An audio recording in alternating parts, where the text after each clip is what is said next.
오늘은 힘이 되시는 하나님에 대한 주제가 예배 처음부터 끝까지 계속되는 것 같아요. 우리 찬양으로도 계속 주는 나의 힘이요, 주는 나의 힘이요, 여러분들 입술을 통해서 고백하셨고, 또 예배를 여는 예배 부름의 성구에서도 오늘 1절 말씀 우리가 함께 선포하며 예배를 시작했습니다. 그러면서 이 말씀을 준비하면서 또 한 가지 삶에 대한 질문을 가졌습니다. 우리가 살면서 나에게 힘이 되어주는 사람이 누구인가? 여러분 한번 떠올려 보시겠어요? 떠올리는 분들은 눈동자 이렇게 올라가더라고요. 누군가. 안 올라가시는 분들은 생각 안 하시는 거예요. 네? 여러분에게 힘이 되어주는 분이 혹시 누굽니까? 분명한 건 배우자는 아니라는 거. 너무 그렇게 긍정하시면 안 돼요. 예전에 교회에서 농담 삼아 그 얘기했더니 어르신들은 빵빵 터지더라고요. 남편의 뜻이 뭔지 아세요? 우리 젊은 집사님들 잘 모르시죠? 어떻게 아세요? 남편이 내 사랑하는 신랑이 아니라 남의 편, 내 편이 안 돼지고 남의 편이 된다고 해서 남편이라고 그러더라고요. 저는 전혀 이해가 안 되더라고요. 여러분에게 힘이 되어주는 사람이 있으실 거예요. 최소한 한 명이라도 있겠죠. 그런데 이 질문보다도 한 가지 더 깊은 질문을 하게 되는데, 과연 내가 누군가에게 힘이 되어준 적은 있는가?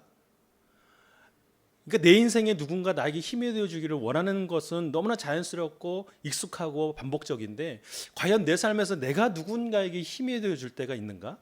내 존재가 누군가에게 그런 존재가 된 적이 있는가? 라고 질문을 하면 그 앞선 질문보다 더 대답하기가 힘든 것 같더라고요. 여러분 어떠신지 모르겠습니다. 이것의 질문에 대한 여러분 전제는 뭐냐면, 우리 삶이 그토록 누군가 나에게 힘이 되어주는 그 상황이 너무나 필요한 것인다. 이 삶의 상황이라는 사실이에요. 내 스스로의 힘으로 살아가기보다는 항상 누군가의 도움이 간절히 필요할 때가 반복적으로 우리 삶에 나타난다는 것, 그게 우리 삶의 모습 아니겠습니까?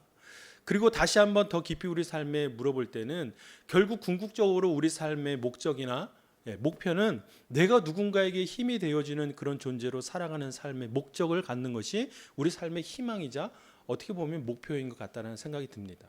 이것은 종교적인 것을 떠나서 세상에서 늘 말하는 겁니다. 늘 우리가 도전하지 않습니까? 당신은 누군가에게 이익이 되어야 합니다. 도움이 되어야 합니다. 힘이 되어야 합니다. 그것이 여러분의 삶의 가치입니다 라고 말하는 것이 세상의 가르침이 아닌가 싶습니다. 학교에서 가르치는 것, 요즘엔 모르겠지만 저희 어렸을 때만 해도 무엇을 가르쳐요? 여러분, 학교의 교육 이념이 딱 4글자 있었잖아요. 여러분 기억하세요? 홍익인간. 세상을 널리 이롭게 하는, 그게 예전에 저희 교육 이념이었어요. 그러니까 사람의 삶의 그 가치, 그 존재의 가치는 뭐냐면 누군가에게 힘이 되고 도움이 되고 힘이 되어야 한다는 거예요. 이게 세상의 진리이자 세상의 가르침입니다. 이것으로 오늘 설교의 시작을 좀 해보면 좋겠어요. 왜냐하면 세상은 늘 우리에게 가르치고 요구하고 강조하는 것이 뭐냐면 그 힘을 길러야 된다고 말하고 있기 때문에 그렇습니다. 내가 누군가의 힘을 받고자 하는 것뿐만 아니라 내가 누군가에게 힘이 되어줄 때 그 힘을 내가 갖고 있어야만 한다라고 세상은 가르치고 있기 때문에 그래요. 학교의 현장뿐만 아니라 모든 삶의 영역 속에서 내가 그 힘을 소유해야만, 더 나아가서 그 힘의 크기가 얼마나 큰지에 대해서 세상은 늘 관심을 갖고 있고 우리를 향해서 요구하고 있고 말하고 있기 때문에 그렇습니다. 그러니 돈이 있어야 누구를 도와준다라고 얘기할 수 있고, 네가 권력을 갖고 있어야 많은 사람들을 또 편하게 할 수 있다라고 말하는 것이 세상의 그 내용 아니겠어요? 여러분 동의하세요? 가만히 보면 세상이 돌아가는 이치가 이와 같아요. 그러니 계속해서 여러분, 이것이 당연한 것처럼 세상은 우리에게 말하고 있지 않습니까? 힘을 길러야 한다. 힘을 가져야 한다. 힘이 있어야 누군가에게도 도움이 될 수 있다라고 세상은 말할 수 있어요. 은연중에 우리도 자녀들에게 말하지 않습니까? 네가 공부를 열심히 해야 다른 사람을 도와줄 수 있어. 의롭게 할 수 있어. 그 안에 담긴 우리의 가치관이 뭐예요? 세계관이 무엇입니까? 이것이 세상이 말하는 것 아닙니까? 그런데 여러분, 이것보다 더 우리가 깊이 깨닫고 알아야 한다는 것은요, 우리가 이와 같이 살아갈 수밖에 없는 존재가 되었다라는 사실이에요. 우리가 세상에서 힘을 길고 그 힘을 가지고 누군가를 도와주고 살아갈 수밖에 없는 존재가 되었다는 사실. 성경은 이거를 뭐라고 얘기하냐면 하나님이 허락하시는 그 힘을 내팽겨치고 세상이 말하는 힘으로 살아가는 그 삶을 선택한 것이 우리의 죄였다라고 말하고 있다는 사실이에요. 첫사람 아담이 그것을 스스로 결정하고 탐욕 가운데 이제 내가 내 힘으로 살아가겠습니다. 하나님 앞에 선언하고 그 죄의 세상으로 나아갔던 것이 바로 성경에서 말하는 인간의 모습이라는 사실이에요. 그러니 우리는 삶에서 늘 그 힘을 가지려고 그 힘의 크기를 늘리려고 노력하는 것이 우리의 본 모습이라는 거예요. 세상은 그것을 모릅니다. 그것이 우리의 죄라는 것도 세상은 알 수 없습니다. 자, 그러면 우리는 이제 성경을 대하며 물어야 합니다. 과연 우리는 이 세상에서 그렇다면 어떤 힘을 가져야 할 만하는가? 그리고 그 힘을 통해서 어떻게 살아가야 하는가? 그것을 우리가 말씀 가운데 찾고 그것을 깨닫고 우리 삶에 도전하며 살아가야 하는 겁니다. 오늘 여러분이 읽으신 시편 18편의 이 기록의 시인은 누군지 아십니까? 다윗이에요. 다윗. 그래서 이것을 다른 말로 제왕시라는 이름이 붙은 시가 바로 이 시편 18편입니다. 근데 이 시편을 쓴 그 시기가 굉장히 중요한데 다윗이 이제 그 인생을 마무리할 노년의 시기에 지은 시입니다. 그러니 그 인생을 회고하면서 지은 시가 바로 이 시편 18편입니다. 그래서 여러분들 오늘 시편 18편을 읽을 때 이 18편에 붙어 있는 표제가 굉장히 중요한데 자막 준비했는데 여러분 보세요. 이렇게 기록되어 있습니다. 여호와의 종 다윗의 시 인도자를 따라 부르는 노래. 여호와께서 다윗을 그 모든 원수들의 손에서와 사울의 손에서 건져주신 날에 다윗이 이 노래의 말로 여호와께 아뢰어 이르되 라고 하며 이제 1절의 말씀이 시작돼요. 그 1절의 말씀이 뭡니까? 1절에 한번 다 한번 읽어봅시다. 시작.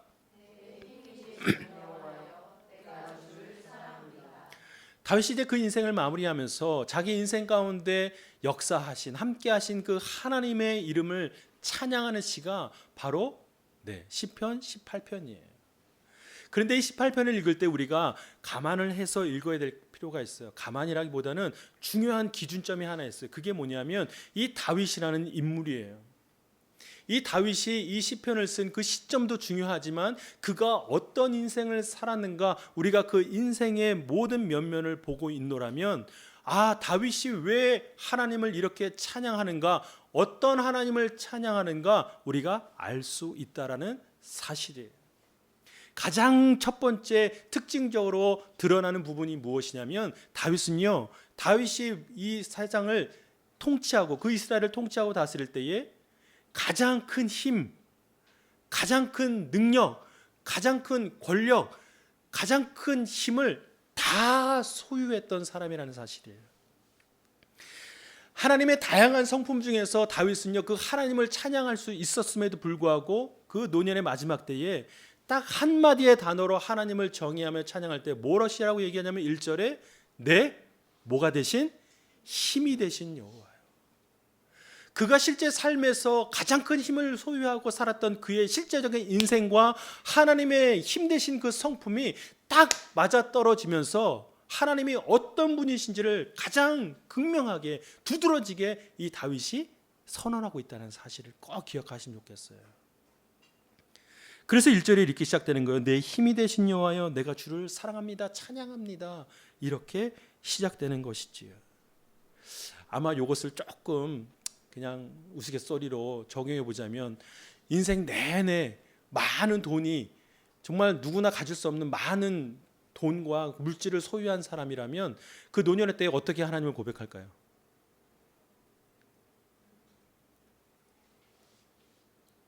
이런 공식으로 따진다면 어떻게 표현해야 될 것 같아요? 내 풍요의 하나님이요.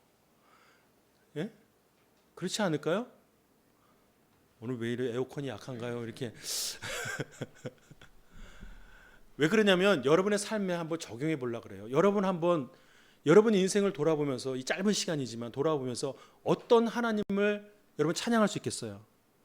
자 해보세요. 시작.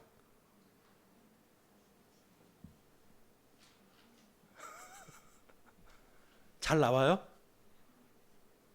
근데 여러분 신기한 거는요. 내가 부족한 것에 대한 하나님을 찬양하기 쉬워요.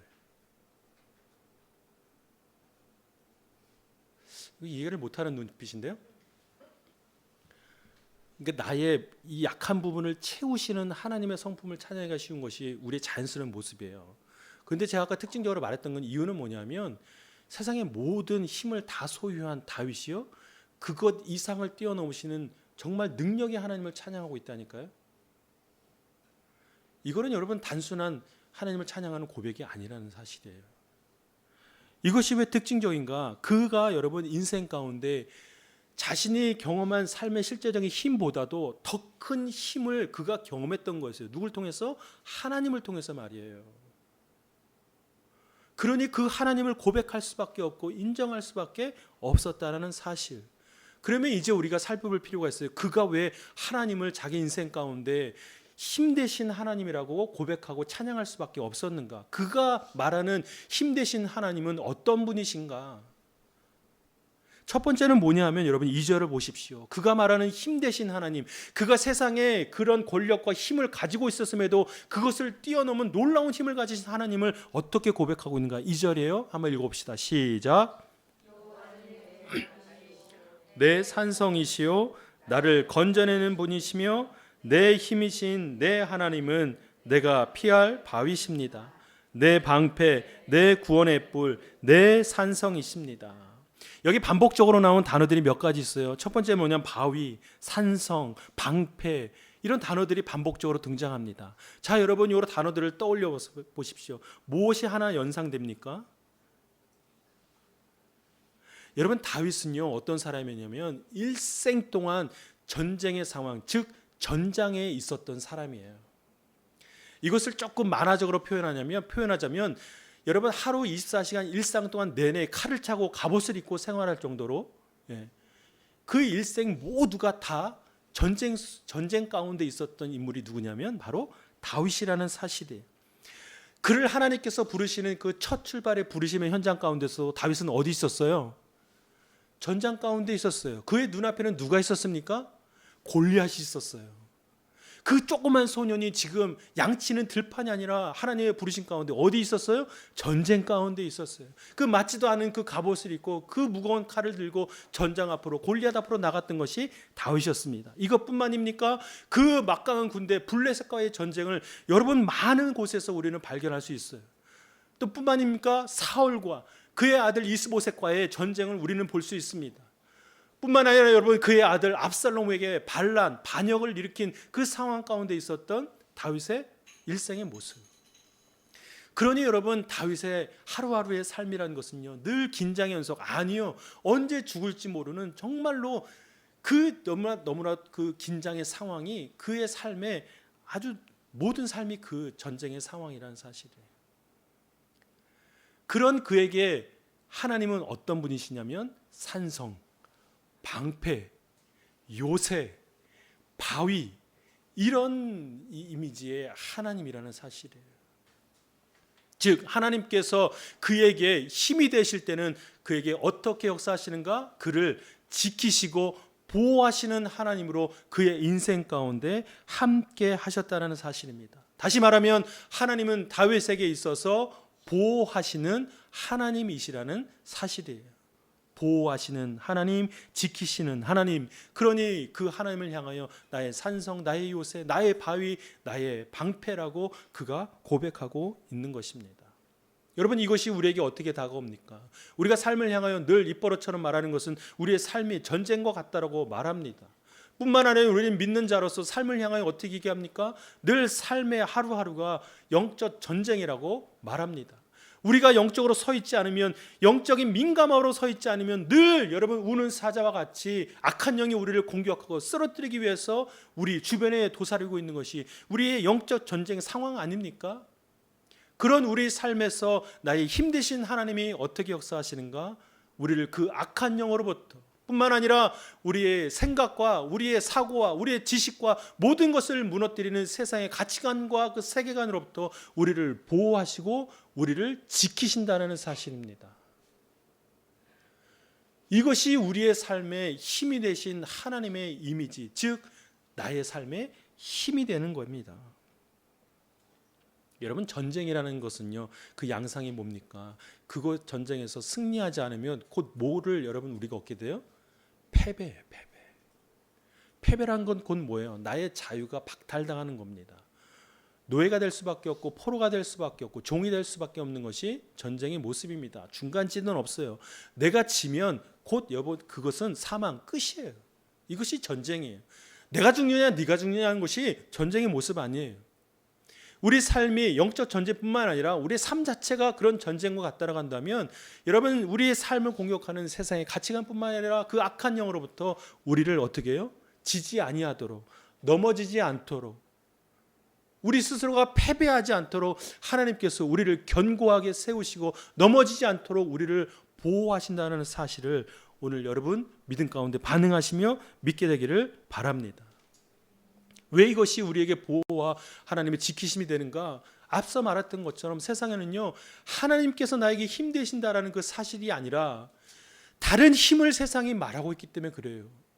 너희가 이 힘이 아니면 살아갈 수밖에 없다라고 세상이 말하고 있으니 그것을 소유하지 못할 때 우리가 갖는 그 박탈감, 두려움, 좌절, 그 어려움 속에서 우리가 쓰러지지 않도록, 넘어지지 않도록 하나님께서 우리의 생각과 우리의 영을 하나님이 지키고 보호하신다는 사실이에요.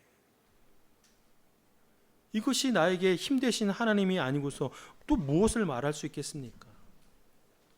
그러니 우리에게 필요한 것은 무엇이겠어요?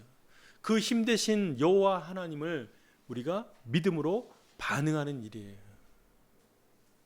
우리는 하루에도 수도 없이 그 갈림길에서 고민하지 않아요? 세상이 말하는 것과 하나님의 말씀 속에서 말하시는 것 중에서 어떤 것이 우리의 삶의 진리인가, 어떤 것을 내가 선택해야 하는가, 그 갈림길에서 우리는 늘 갈등하고 고민하고 고민하는 거 아닙니까? 순간순간 저도 놀래요. 자녀들한테 잔소리하고 이렇게 훈계할 때 순간순간 저희 입에서 세상의 그런 기준이나 가치가 막 불쑥불쑥 튀어나올 때가 많아요. 알게 모르게 그런 저의 모습이 발견돼요.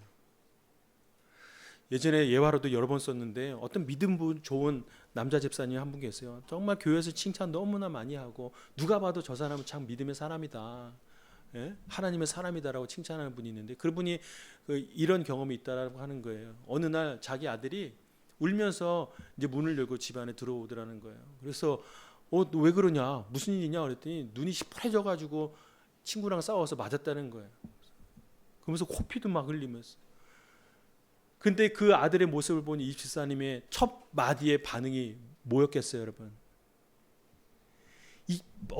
아시는 것 같아요. 이 바보 같은 녀석 왜 맞고 다니냐고. 한 대 맞았으면 두 대 때려야지. 왜 맞고 울고 다니냐고. 이렇게 얘기하는 자신의 모습을 보면서 깜짝 놀랐다는 거예요.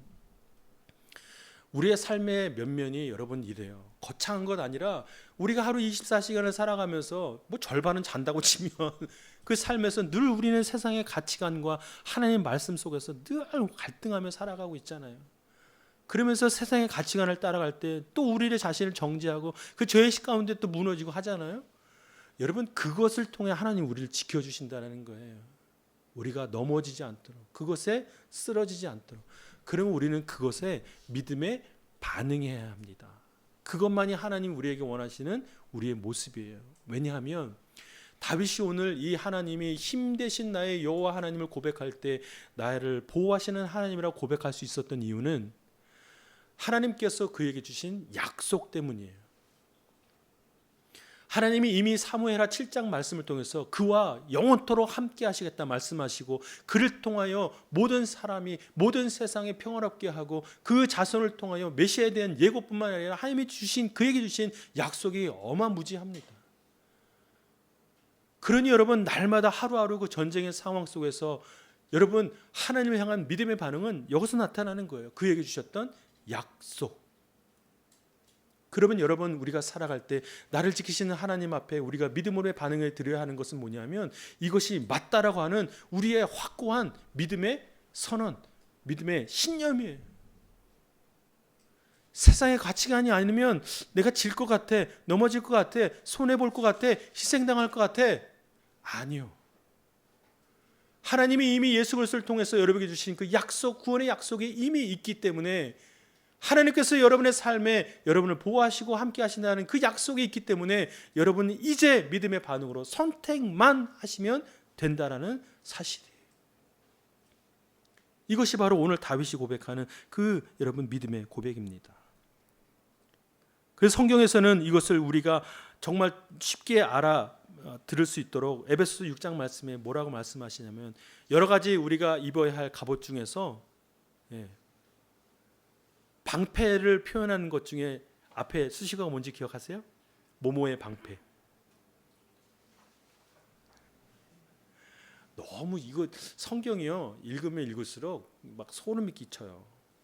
그냥 방패 앞에 많은 수식어가 있을 거 아니에요. 근데 방패 앞에 무슨 방패냐면 믿음의 방패라는 사실이에요. 너희가 전신갑주 영적인 공격, 세상의 가치관의 공격에서 너희를 보호할 때 여러 가지 여러분 그 보호 장구 중에서 갑옷 중에서 방패는 믿음의 방패를 가져야 한다는 거예요. 그 설명에 뭐라고 되어 있냐면 모든 악한 자의 모든 불화살을 소멸시킬 수 있기 때문에 그렇다는 사실이에요. 나를 공격하는 악한 영, 세상의 가치관으로부터 나를 보호하기 위해서 뭐가 필요하다? 믿음의 방패가 필요한 거예요. 그러니 여러분 나를 보호하시는 하나님을 향한 믿음이 그 반응이 나에게 있을 때 세상의 가치관뿐만 아니라 악한 영의 공격으로부터 하나님께서 나를 지켜 보호하신다는 사실을 꼭 믿게 되는 우리 모두가 되기를 바랍니다. 두 번째는 뭐냐면 다윗이요. 그 힘되신 여호와 하나님을 무엇이라고 고백하는가? 3절입니다. 찬양받아 마땅하신 여호와를 내가 부르니 내가 내 적들로부터 무엇을 받을 것이다? 구원을 받을 것이다. 그가 경험한 하나님이 과연 나에게 힘드시다라고 얘기할 때 그의 삶에 경험한 것은 뭐냐면 늘 하나님께서 그를 적들의 손에서 구원하시고 건져주신 일들을 경험했다는 사실이에요. 이것이 오늘 48절에도 동일하게 기록되어 있어요. 48절은 여러분이 한번 읽어주세요. 시작.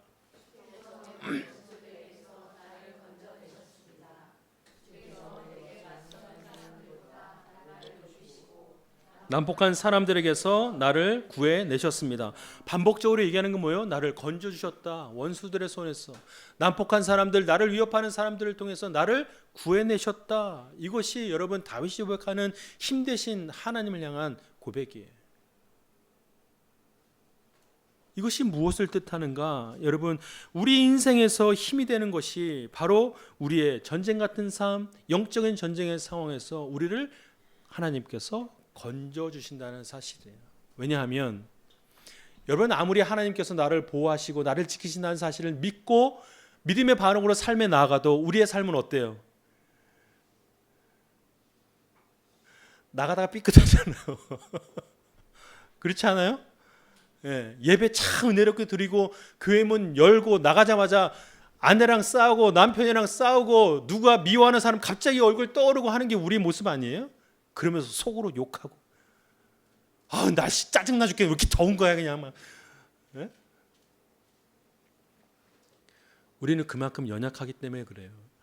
하나님이 나를 지켜주시는 거 알아요. 믿어요. 그런데 우리 삶에서 그것이 온전히 경험되어지지 않아요. 너무 어려워요.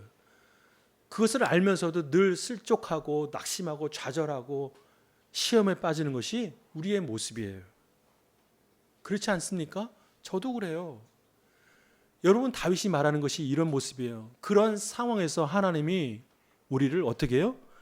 건져주신다는 거예요. 우리를 구원해신다는 사실이에요.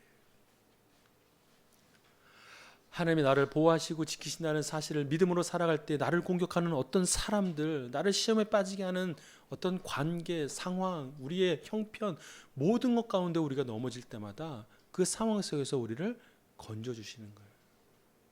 그것이 오늘 다윗이 경험한, 다윗이 고백하는 구원의 하나님이에요. 여러분 생각해 보세요. 다윗은요 모든 것을 가진 사람이었어요. 힘뿐만 아니라 재물뿐만 아니라 권력까지 모든 것을 소유한 그에게 있어서 시험이 없었겠어요? 낙심함이 없었겠습니까? 좌절함이 없었겠어요? 그러니 여러분 우리가 상상도 할 수 없는 인생의 질고와 역경을 다 경험한 사람이에요. 자기 아들에게, 여러분 아들에게 반역당해 봤어요? 네? 언제 죽을지 몰라 여러분 동굴에서 여러분 그렇게 뜬 눈으로 지내봤어요? 그런 상황 속에서 그의 마음이 무너지지 않도록 그를 구원하시고 건져주신 하나님을 그가 경험했기 때문에 오늘 구원의 하나님을 그가 지금 고백하고 또 선포하고 있다는 사실입니다. 우리의 삶은 늘 여러분 전쟁터와 같아요. 하나님께서 나를 지켜주신다 믿지만 적들의 공격에 무기력하게 넘어지는 것이 우리의 모습이기 때문에 거기에서 자포자기하지 않도록 이제 나의 모든 것은 끝났다. 절망 가운데 우리의 발걸음을 인도하지 아니하도록 하나님께서 우리를 건져 주신다는 사실. 그러면 여러분 이렇게 한번 여러분 스스로 생각해 봐야 합니다. 하나님의 구원, 그 건져 주심은 우리 삶에 어떻게 나타날까? 하나님이 어떻게 뿅 나타나 가지고 이렇게 진짜로 건져 주시나요? 크레인 하듯이? 우리가 늘 입버릇처럼 늘 이렇게 습관적으로 말해서 그렇지. 여러분 구원이 뭐예요? 건져 주시는 게 뭐예요? 정말 단순하게 생각하면요. 내가 누구를 미워할 때 죄 짓는 거잖아요. 또 내 마음이 무너졌잖아요. 또 누군가를 미워하고 마음으로 살인했잖아요. 거기서 나를 건져 주시는 것, 나를 구원하신다는 것 실제적인 모습은 뭐예요? 그 마음을 바꿔 주시는 거예요. 그 마음이 지속되지 않도록 나아가서 나 스스로를 정죄하고 판단하지 않도록 그 마음을 새롭게 하고 변화시키는 것이 하나님의 구원의 모습이에요. 아이고 내가 잘못했구나. 하나님이 그렇게 말씀하지 않으셨는데 내가 또 범죄했구나. 이제 내 마음을 돌이켜서 다시 해야지. 이게 하나님의 구원의 모습 아니에요? 그러니 또 한번 아까 이미지를 그대로 끌어와 볼게요. 전신갑주에서 여러분 우리가 투구를 쓸 때 그건 무슨 투구예요? 혹시 기억하세요? 네. 구원의 투구. 근데 여러분 하필이면 왜 투구예요? 구원의 허리띠, 구원의 뭐 방패도 있고 근데 왜 하필이면 투구일까? 투구는 뭘 보호해요? 머리는 뭘 상징해요? 우리의 사고, 우리 스스로가 생각으로 범죄하고 우리 스스로가 생각으로 시험에 빠지고 하는 우리의 생각을 보호하는 거예요. 그 보호는 뭐예요? 아, 이게 답이 아니라 하나님이 답이구나. 이것이 잘못됐구나. 내가 잘못 선택했구나. 내가 잘못 판단하고 잘못 결정했고 그것을 돌이키도록 하는 것이 여러분 우리의 생각과 마음을 지키는 건 아니겠습니까?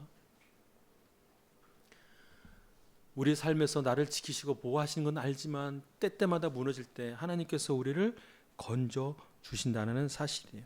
다윗은 그 권력의 자리에서 이것을 경험했습니다. 신약의 말씀에도 이것을 너무나 사도 바울이 우리에게 드라마틱하게 말하고 있어요. 고린도전서 1장 18절입니다. 십자가의 도가 멸망하는 자들에게는 미련한 것이요 구원을 받는 우리에게는 하나님의 뭐다? 능력이다. 그러니까 우리에게 능력은 곧 뭐예요? 십자가의 도예요. 십자가의 도. 십자가의 도가 뭐예요? 도를 아십니까 할 때 도. 진리의 말씀, 불변의 말씀. 십자가의 도라는 것은요. 십자가의 구원으로 말미암아 우리가 구원받았다라는 것, 그 내용이잖아요. 그리고 이것을 다르게 설명한 건 로마서 1장 16절이에요. 내가 복음을 부끄러워하지 않으니 이 복음을 모든 믿는 자에게 구원을 주시는 하나님의 뭐가 된다? 능력이 된다. 그러니까 하나님께서 우리를 구원하시는 그 능력에 여러분 실제적으로 우리가 손에 쥐어지는 건 뭐냐면 그 복음이에요. 복음의 내용은 뭐예요? 십자가의 도예요. 곧 예수 그리스도의 구원이 우리를 다시금 살게 하는 구원이다라고 우리가 믿고 고백하는 것이 여러분 십자가의 도, 복음의 핵심적인 내용 아니겠습니까? 그래서 우리는 이미 하나님의 그 놀라운 구원을 경험했어요. 우리가 죄 가운데 사망으로 살아갈 수밖에 없는 그 상황 속에서 하나님이 이미 예수 그리스도를 통해서 우리를 건져 주셨어요. 새로운 삶으로, 새로운 영혼으로 살아갈 수 있도록 우리를 새롭게 하셨어요. 우리는 이미 그 하나님의 놀라운 구원을 경험했습니다. 그리고 이제 그 삶에서도 날마다 그 구원을 베푸시고 그 구원을 경험하며 살아갈 수 있도록 하나님께서 우리에게 함께 하신다는 사실이에요. 이게 우리 삶의 놀라운 힘이 되는 거예요. 하나님 내 생각을 지켜주세요. 세상의 가치를 따르지 않도록, 악한 영의 유혹에 넘어가지 않도록 내 생각과 마음을 지켜주세요. 내 지식과 경험을 하나님 의지하지 않도록 지켜주세요. 하나님이 나의 마음과 생각을 지켜주시고 다시금 건져주실 것을 난 믿어요. 이게 우리 삶의 힘인 거예요.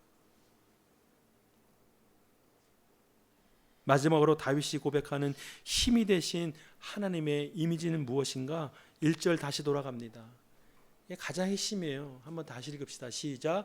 내 힘이 되신 여호와여, 내가 주를 사랑합니다. 여러분 눈치채셨는지 모르겠지만 시편 18편의 특징 가운데 한 가지는 뭐냐면 이 다윗이 하나님을 고백할 때 하나님을 소유격으로 표현했다는 거예요. 내 하나님, 내 하나님, 내 하나님. 감히 하나님을 내 하나님으로 고백할 수 없어요. 그런데 오늘 46절에 또 한 번 고백합니다. 여호와께서는 살아계십니다. 내 반석을 찬양합니다. 내 구원의 하나님을 높여드립니다. 이것은 여러분 다윗이요 뭐 이렇게 교만하고 뭐 힘이 넘쳐서 하나님을 감히 소유 이런 개념이 아니에요. 여기서 말하는 내 하나님을 고백하는 다윗의 고백은요, 그 삶의 그 인생 가운데 늘 함께 하셨던 하나님, 그가 늘 살아계신 하나님을 경험했던 것을 고백하기 위하여 그가 쓴 표현이에요. 한 번도 떠나지 않으시는 영원토록 함께 하시는 그 하나님을 삶 가운데 경험했을 때 비로소 나타나는 고백은 뭐냐면 내 하나님, 나의 하나님이에요. 너의 하나님도 아니고 그의 하나님도 아니고 문자 속에 있는 하나님도 아니고 누구의 하나님? 내 하나님이에요. 그가 여러분 하나님을 고백할 때 삶에서 실제적으로 경험되어지는 힘 되신 하나님을 그 일생 가운데 늘 경험했다라는 것, 누렸다라는 것을 꼭 기억해 보신다면 나에게 힘 되신 하나님은요, 여러분 삶 가운데 늘 역사하시는, 여러분을 보호하시고 구원을 베푸시는 하나님으로 여러분과 함께 하신다는 사실을 꼭 믿게 되기를 바랍니다. 이게 가장 중요해요. 아무리 머리로 알아도요, 우리 삶에 실제적으로 경험되어져야 하잖아요. 나의 마음을 지켜주시는 하나님을 우리가 경험해야 되잖아요. 그 살아계신 하나님을 내가 느껴야 하잖아요. 그것을 다윗이 지금 고백하고 있는 것입니다. 사랑하는 여러분, 여러분의 삶에 힘이 필요하세요? 그러면 세상에 그것을 구하지 말고 이미 여러분의 삶에 힘되어 주시는 그 하나님을 다시금 바라보고 여러분의 마음을 돌이키며 나아가는 우리 하나 가족이 되기를 바랍니다. 여러분 늦지 않았습니다. 이번 한 주간만이라도 그렇게 말씀으로 도전하며 사는 우리 모두가 되기를 바랍니다. 기도하겠습니다.